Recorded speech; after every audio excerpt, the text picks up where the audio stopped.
നമ്മളിപ്പോൾ ഏറ്റവും കൂടുതൽ ചർച്ച ചെയ്യുന്ന രണ്ട് കാര്യങ്ങൾ, ഒന്ന് ഖത്തറിൽ ഇസ്രായേൽ ഇട്ട ബോംബിങ്ങിൻ്റെ കാര്യം, അതുപോലെ തന്നെ നേപ്പാളിലെ നമ്മുടെ ജെൻസി കലാപമാണ് അല്ലേ.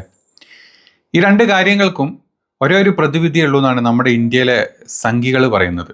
രണ്ടിനെയും പ്രതിവിധി അത് മോദിയാണെന്നാണ് പറയുന്നത്. അതെ, നമ്മുടെ താടിജിയാണ് രണ്ട് കാര്യങ്ങളും തീർക്കാൻ പറ്റുന്ന പ്രതിവിധി. കാരണം പുള്ളിയാണ് വിശ്വഗുരു. ആ പുള്ളി വിചാരിച്ചു കഴിഞ്ഞാൽ ഇപ്പോൾ ലോകസമാധാനം തന്നെ പുള്ളി വിചാരിച്ചാലേ നടക്കൂ എന്നാണല്ലോ പറയുന്നത്. ഇപ്പം നമ്മൾ എന്താ പറയുക, ഉക്രൈൻ റഷ്യ യുദ്ധം മോദി കാരണം നിർത്തി. ഇപ്പം ഹമാസ് അല്ലെങ്കിൽ ഗാസ യുദ്ധം ഇസ്രായേലിനോട് പറഞ്ഞ് മോദി നിർത്തിയിട്ടുണ്ട്. അങ്ങനെ ലോകത്തെ പല സംഭവങ്ങളും മോദി ഉള്ളതുകൊണ്ട് നടക്കുന്നു. മോദി ഉള്ളതുകൊണ്ട് അമേരിക്ക തീർന്നു, ട്രംപ് തീർന്നു, എല്ലാം മോദിയാണ് ഇപ്പോൾ. അപ്പം അതുകൊണ്ട് തന്നെ ഈ ഒരു നേപ്പാളിൽ ഇപ്പം ജെൻസി കലാപം മോദി ഇടപെടണം, അല്ലെങ്കിൽ മോദി നേപ്പാളിൻ്റെ പ്രധാനമന്ത്രിയാവണം, മോദി അവിടെ ചെല്ലണം എന്നൊക്കെയാണ് ഇപ്പം നമ്മുടെ നാട്ടിലെ സംഘികൾ പറഞ്ഞു കൊടുക്കുന്നത്. ഏതായാലും ഒന്ന് രണ്ട് അതിൻ്റെ വാർത്തകളുടെ ഇത് കാണിച്ചത്, എനിക്ക് തംബ്നെയിൽസ് കാണിച്ചത്. നമ്മുടെ നാട്ടിലെ സംഘപരിവാണങ്ങൾ കുത്തിരുന്നിട്ട് പറയുന്ന കോമഡികൾ ഇടയ്ക്ക് ഇങ്ങനത്തെ കാണുമ്പോൾ രസമാണ്. നമുക്കൊരു ഇത് വേണ്ട, എല്ലാം സംഘർഷങ്ങളും യുദ്ധവും ബോംബിടലും മറ്റേ ജനോസൈഡ്സും മനുഷ്യഹത്യ അത് ഇതൊക്കെ നടന്നുകൊണ്ടിരിക്കുക. അപ്പം ഇടയ്ക്കൊരു രസം തോന്നണം, നിങ്ങൾക്കൊരു റിലാക്സേഷൻ വരണമെങ്കിൽ ഈ സംഖ്യകളുടെ, പ്രത്യേകിച്ച് മലയാളികൾക്കാണെങ്കിൽ സംഖ്യകളുടെ ഒന്ന് രണ്ട് ചാനൽ കണ്ടു കഴിഞ്ഞാൽ നിങ്ങൾക്കൊരു സമാധാനം കിട്ടും. അതിലുള്ള തംബ്നെയിൽസ് ഒക്കെ ഒന്ന് വായിച്ചു തരാം, ഒന്ന് ചിരിക്കും, ബാക്കി എന്നിട്ട് നമുക്ക് പറയാം.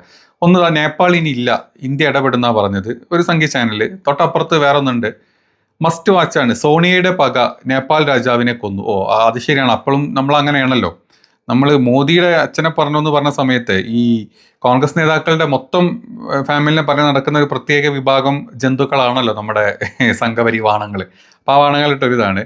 അടുത്ത വാണങ്ങളുടെ ഇതായിട്ടോ, എന്തായിരുന്നു, മോദി സാർ പൊറുക്കണം, ട്രംപ് കീഴടങ്ങുന്നു. ഓഹ്, നിങ്ങൾ നോക്കി, എല്ലായിടത്തും മോദിയാണ്.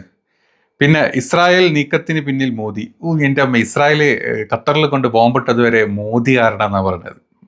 പിന്നെ അടുത്തത്, മോദിയെ US ഉന്നമിട്ടു, ധാക്കയിൽ ആയുധങ്ങൾ ഇറക്കി. തന്നെ മോദിനെ കൊല്ലാൻ Dhaka through, Bangladesh through US ചാരന്മാരെ അയച്ചു എന്നാണ് പറഞ്ഞത്. ബംഗ്ലാദേശിൽ ഏതോ ഒരു US ഒരു എന്താ പറയുക സൈനിക ഓഫീസർ അവിടെ സൂയിസൈഡ് അവിടെ ചെയ്തിട്ടുണ്ട്.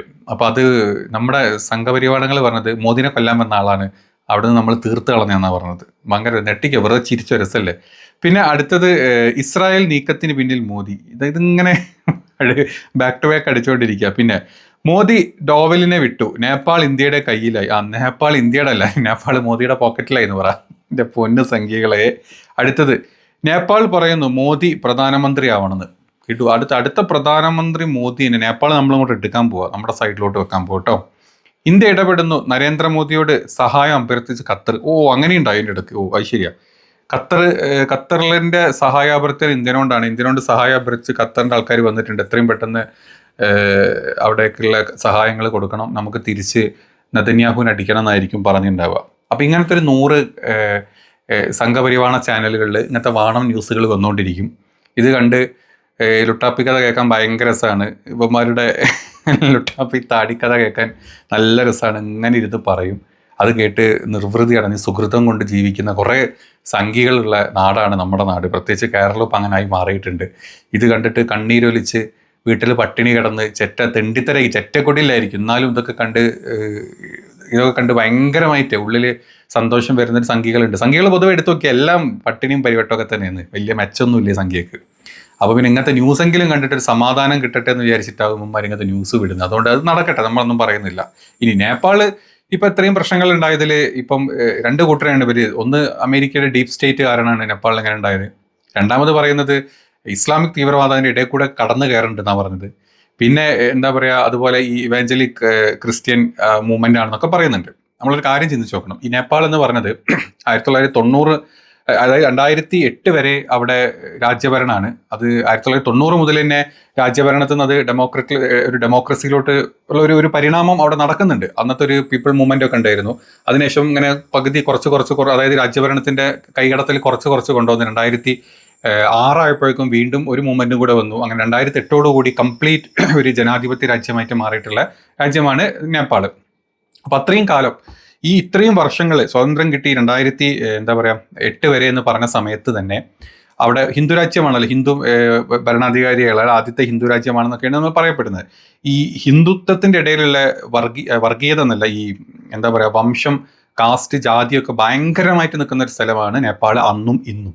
അതായത് ഉയർന്ന ജാതി, നമ്മളെ സവർണൻ എന്ന് പറഞ്ഞ നമ്മുടെ സുരേഷ് ഗോപി പറഞ്ഞ പോലെ ബ്രാഹ്മണനായിട്ട് അടുത്ത കൊല്ലം അടുത്ത ജന്മത്തിൽ ജനിച്ച് ബാക്കിയുള്ള ആൾക്കാരെ ബാക്കിയുള്ള ആൾക്കാരുടെ സേവ കിട്ടി ജീവിക്കണം എന്ന് ആഗ്രഹിക്കുന്ന ആൾക്കാരുള്ള പോലെ തന്നെ സവർണർ ഏറ്റവും കൂടുതലുള്ള ആളുകളാണ്. അതായത് ഉയർന്ന ജാതിക്കാർ, താഴ്ന്ന ജാതിക്കാർ, ഈ ദളിതർ എന്ന് പറഞ്ഞാൽ ഒന്നിനും പറ്റാത്തവർ, അവരെ കൂടെ കൂട്ടില്ല, അവർക്ക് അമ്പലത്തിൽ കയറാൻ പാടില്ല, അവർക്ക് വെള്ളം കൊടുക്കില്ല, അവർക്ക് അങ്ങനെ അവരെ മാറ്റി നിർത്തുന്ന ഇന്ത്യയേക്കാൾ കൂടുതൽ, നോർത്ത് ഇന്ത്യയിൽ മൊത്തം അങ്ങനെ നമുക്കറിയാം. അപ്പൊ അതിനേക്കാൾ കൂടുതൽ ഉള്ള ഒരു സ്ഥലമാണ് നേപ്പാൾ.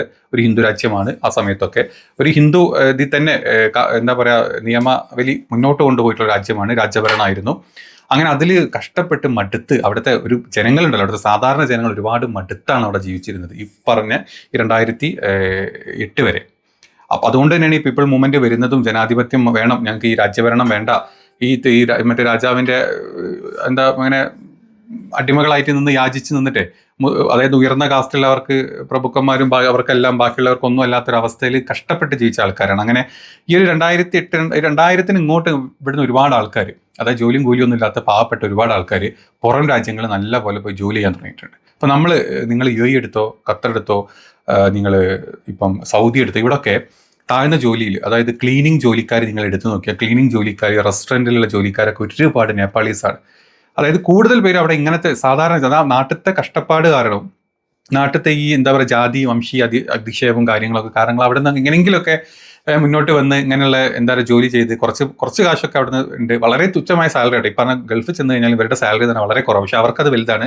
കാരണം അവിടുത്തെ നമ്മുടെ വിനിമയം, ഈ പൈസയുടെ വിനിമയം വെച്ച് നോക്കുമ്പോൾ അവർക്ക് കുറച്ചുകൂടെ പൈസ കിട്ടും. അപ്പോൾ അത് വെച്ചിട്ട് അവരെ മക്കളൊക്കെ കുറച്ച് പഠിപ്പിച്ച്, അങ്ങനെ ആ ഒരു സമയം മുതൽ അവിടെ പഠിച്ചു വരുന്ന പുതിയ പിള്ളേർ എന്ന് പറഞ്ഞാൽ ബോധം വിവരമൊക്കെ ഉള്ള പിള്ളേരാണ്.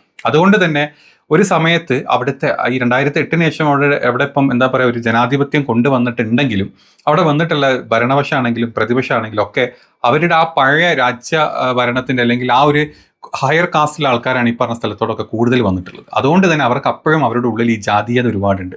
അതുകൊണ്ട് തന്നെ അവിടെ പാവപ്പെട്ടവൻ എന്നും പാവപ്പെട്ടവനും പട്ടിണിയും പരിവട്ടമൊക്കെ തന്നെയാണ്. ആ സമയങ്ങളിലൊക്കെ തന്നെയാണ് നമ്മൾ ഛത്തീസ്ഗഡിൽ കണ്ട പോലെ അല്ലെങ്കിൽ ഇങ്ങനത്തെ കുറേ സ്ഥലങ്ങളിൽ ഈ പാവപ്പെട്ട ദളിതരുടെ ഇടയിലോട്ട് ഈ ക്രിസ്ത്യൻ മിഷനറി പ്രവർത്തനങ്ങൾ ഒരുപാട് വന്നു.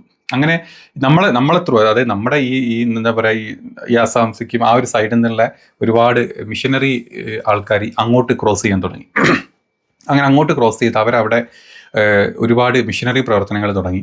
അങ്ങനെ അവിടുത്തെ താഴ്ന്ന ജാതിക്കാർ, ഈ ദളിതരായിട്ടുള്ള പല ആൾക്കാർക്കും എഡ്യൂക്കേഷൻ കിട്ടി. നല്ല ഒരു ജീവിത സാഹചര്യം എങ്ങനെയാണ് നിങ്ങൾ ഒരുക്കേണ്ടത്, നിങ്ങൾ ഇങ്ങനെ കഷ്ടപ്പെട്ട് ജീവിക്കേണ്ടത്, എങ്ങനെ ഒരു നല്ലൊരു ജീവിത സാഹചര്യം, എങ്ങനെ നല്ലൊരു വസ്ത്രം ഇടാം, എങ്ങനെ നല്ല ഭക്ഷണം കഴിക്കാം എന്ന് ഈ മിഷണറീസ് തന്നെയാണ് അവരെ പഠിപ്പിച്ചു കൊടുത്തത്. അങ്ങനെ ഇവരുടെ ഇടയിലൊക്കെ ഒരു ചേഞ്ചസ് വന്നു തുടങ്ങി ആ കാലം മുതൽ. ഇപ്പം നമ്മളവിടെ ജനാധിപത്യം മാറി, ജനാധിപത്യത്തിലോട്ട് വന്ന ആ സമയം മുതൽ തന്നെ ഒരു ക്രിസ്ത്യൻ മിഷണറീസിന്റെ ഒരു സപ്പോർട്ട് വന്നതുകൊണ്ട് തന്നെ ഇവർ പല കാര്യത്തിൽ ഡെവലപ്മെന്റ് ഉള്ളിൽ അവരുടെ ഈ ഹ്യൂമൻ ഇൻഡസ്ട്രി വെച്ച് നോക്കുകയാണെങ്കിൽ താഴെ തടയിൽ തന്നെ അവർക്ക് ഇങ്ങനെ ചെറിയ ചെറിയ ചേഞ്ചസ് വന്നു. അപ്പോൾ അവർ എതിർക്കാൻ തുടങ്ങി. ഇപ്പം അവിടുത്തെ ഈ രാജ്യഭരണം കഴിഞ്ഞ് ഈ ജനാധിപത്യം വന്നെങ്കിലും അവിടുത്തെ പ്രധാനമന്ത്രിമാരും അവരുടെ കുടുംബക്കാരും അല്ലെങ്കിൽ പ്രതിപക്ഷത്തിരിക്കുന്ന MLA-മാരും MP-മാരും എന്നൊക്കെ പറഞ്ഞാൽ അങ്ങനത്തെ ഈ കക്ഷികൾ അവരുടെ പൈസക്കും അവർ പലതരത്തിലുള്ള പലതരത്തിലുള്ള അഴിമതിയും കാര്യങ്ങളും അവരുടെ കുടുംബം നന്നാക്കലും അവരെ മക്കൾ അതിലോട്ട് ഇറക്കലും അവരും ഫാമിലി ഒരു നെപ്പോട്ടിസം ഭയങ്കരമായിട്ട് ഈ നേപ്പാൾ പൊളിറ്റിക്സിലോട്ട് വന്നു. അത് ഭരണപക്ഷമായിക്കോട്ടെ പ്രതിപക്ഷമായിക്കോട്ടെ ഇവർ മാറി മാറി വന്നാലും നെപ്പോട്ടിസം ഭയങ്കരമായിട്ട് വന്നു. ഈ പാവപ്പെട്ടവൻ എന്നും പാവപ്പെട്ടവനായിട്ട് അടിച്ചമർത്തപ്പെട്ട ഒരു അവസ്ഥയിൽ നിന്ന് ഈ ഒരു ക്രിസ്ത്യൻ മിഷണറീസിന്റെ ഒരു സപ്പോർട്ടും അതുപോലെ ഇവിടുന്ന് പുറത്തോട്ട് പോയ ആൾക്കാർ പിള്ളേരെ പഠിപ്പിച്ചിട്ടും കുറച്ചൊക്കെ ലോകം കണ്ടും കാര്യങ്ങൾ മനസ്സിലാക്കിയിട്ടുള്ള ഒരു മൂവ്മെന്റ് അവിടെ കുറച്ച് കാലങ്ങളായിട്ട് തന്നെ ഉണ്ട്. അത് ഇടക്കിടക്ക് അവിടെ ചെറിയ ചെറിയ കലാപങ്ങൾ, ആഭ്യന്തര കലാപങ്ങൾ ഉണ്ടാവാറുണ്ട്, നമ്മൾ കണ്ടിട്ടുണ്ട്. അങ്ങനെ വന്ന ഒരു കലാപമാണ് ഇപ്പം ഈ കഴിഞ്ഞ ദിവസം ഈ അവിടുത്തെ TV, അവിടുത്തെ മീഡിയ മൊത്തം ഈ പറഞ്ഞ ഭരണപക്ഷത്തിന്റെ കൂടെ, നമ്മുടെ നാട്ടിലെ ഗോദി മീഡിയ പോലെ തന്നെ അല്ലെങ്കിൽ മോദി വാട്സപ്പ് യൂണിവേഴ്സിറ്റി എന്ന് പറഞ്ഞ പോലെ തന്നെ ആ ഒരു ഗ്രൂപ്പ് അവിടുത്തെ മൊത്തം അവിടെ ഈ പ്രതിപക്ഷം വന്നാലും അവരെ സപ്പോർട്ട് ചെയ്തും നിൽക്കില്ല. കാരണം അവർ വന്നു കഴിഞ്ഞാൽ അവർ ഇതേപോലെ ഈ നെപ്പോട്ടിസം പരിപാടിയാണ് കാണിക്കുന്നത്. അതുകൊണ്ട് തന്നെ അവിടുത്തെ media complete most of the media 90% ഈ രാജ്യഭരണത്തിൽ അല്ലെങ്കിൽ ഈ അവിടെ ഇപ്പോൾ ഭരിച്ചുകൊണ്ടിരിക്കുന്ന പ്രധാനമന്ത്രിക്കും ബാക്കിയുള്ളവർക്കും സ്തുതി പാടിക്കൊണ്ടിരിക്കും. ആകെ അവിടെ ചെറിയ ചെറിയ പീപ്പിൾ മൂവ്മെന്റ് നടന്നത് ഈ പറഞ്ഞ ഫേസ്ബുക്കും യൂട്യൂബും ഇൻസ്റ്റാഗ്രാമും ഒക്കെ ത്രൂ ആണ്. അപ്പോൾ പെട്ടെന്ന് ഒരു കാരണം ഉണ്ടാക്കി ഇതൊക്കെ അങ്ങ് സ്റ്റോപ്പ് ചെയ്ത സമയത്ത് ജെൻസി, അതായത് ഇതൊക്കെ ഞാൻ പറഞ്ഞല്ലോ ഇപ്പം ഈ ഒരു ചേഞ്ചസ് വരുന്നത് 2008 ഇങ്ങോട്ടുള്ള ആൾക്കാർ, അതിനുശേഷമുള്ള പുതുതലമുറയിലുള്ള ആൾക്കാരാണ് ഏറ്റവും കൂടുതൽ ഇത് ത്രൂ യൂസ് ചെയ്ത് അവിടുത്തെ കൊള്ളരുതായും പുറത്തോട്ട് പറഞ്ഞുകൊണ്ട് അങ്ങനെ അവരെല്ലാവരും കൂടെ പുറത്തോട്ട് വന്നു. ഈ പുറത്തോട്ട് വന്ന് അവർക്ക് പ്രതികരിക്കാൻ ഒരു ഓപ്പും ഒരു ചാൻസും ഇല്ലാന്ന് കണ്ടപ്പം അവരെല്ലാവരും കൂടെ റോട്ടിലോട്ട് ഇറങ്ങി. ഇങ്ങനെയാണ് അവിടെ നടക്കുന്നത്. അപ്പോൾ ഇനിയിപ്പോൾ അവിടെ വരാൻ പോകുന്നത്, ഇപ്പോൾ 1-2 പേരുടെ പേരൊക്കെ കണ്ടു, അവരൊക്കെ വന്ന് അവിടെ ആ ഒരു രീതിയിലോട്ട് ഭരണം മാറും. അതല്ലെങ്കിൽ ഇനിയിപ്പോൾ ഒരു അവിടുത്തെ ഇപ്പം ഇത്രയും കാലം നടന്ന ഈ നെപ്പോട്ടിസം ബാക്കി കാര്യങ്ങളൊക്കെ ചേഞ്ച് ആയിട്ട് നല്ലൊരു ഭരണം അവിടെ വരും എന്നാണ് നമ്മൾ പ്രതീക്ഷിക്കുന്നത്. അതിൻ്റെ ഇടയിൽ ഇതേപോലത്തെ നമ്മുടെ നാട്ടിലെ സംഘികൾ കുത്തിയിരുന്നിട്ട് മോദി ഉണ്ടെങ്കിൽ മോദി വിശ്വഗുരുവാണ്, ആ ഗുരു അവിടെ കൊണ്ട് നട്ട് കഴിഞ്ഞാൽ നമ്മുടെ നേപ്പാൾ ഇന്ത്യയുടെ കൂടെ കൂടും, ഇപ്പോൾ ഖത്തർ ഇന്ത്യയുടെ സഹായം തേടി വന്നിട്ടുണ്ട്, അമേരിക്ക ഇന്ത്യക്ക് ട്രംപ് മോദിയുടെ കാല് പിടിക്കുന്നുണ്ടെന്നുള്ള ഇങ്ങനത്തെ ന്യൂസ് ഇങ്ങനെ പടച്ചു വിട്ടിട്ട് ഇങ്ങനെ ഇരിക്കുന്നത് കാണുമ്പോൾ ചിരിയ വന്നത്. അതുകൊണ്ടാണ് ഇങ്ങനൊരു വീഡിയോ ചെയ്യാമെന്ന് വിചാരിച്ചു. എന്താണ് നേപ്പാൾ നടക്കുന്നത്, ഇനി ഖത്തറിൽ എന്താ നടക്കുന്നത് എന്നുള്ളതൊക്കെ നമുക്ക് വ്യക്തമായിട്ട് അറിയാം. അതുകൊണ്ട് ഇങ്ങനെ നിങ്ങൾ ടെൻഷനും കാര്യങ്ങളൊക്കെ അനുഭവിക്കുന്ന സ്ട്രെസ്സും കാര്യങ്ങളും ഈ വർക്ക് ലൈഫ് ബാലൻസ് ഒന്നും ഇല്ലാത്ത ആൾക്കാരാണ്, ഇടയ്ക്ക് ഞാൻ ഈ തുടക്കത്തിൽ കാണിച്ച ആ ചാനലുകളൊക്കെ ഒന്ന് കാണുക.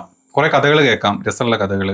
നമ്മൾ പണ്ടത്തെ അമൃതചിത്ര കഥ ഒക്കെ വായിക്കുന്ന പോലെ വിശ്വഗുരുവിൻ്റെ കഥകളൊക്കെ നിങ്ങൾക്ക് കേൾക്കാൻ പറ്റും. അതൊക്കെ അത് കേട്ടിട്ട് ഒന്ന് ചിരിച്ച് സമാധാനപ്പെടുക, എന്നിട്ട് യഥാർത്ഥമുള്ള ന്യൂസ് കണ്ട് കാര്യങ്ങൾ മനസ്സിലാക്കുക.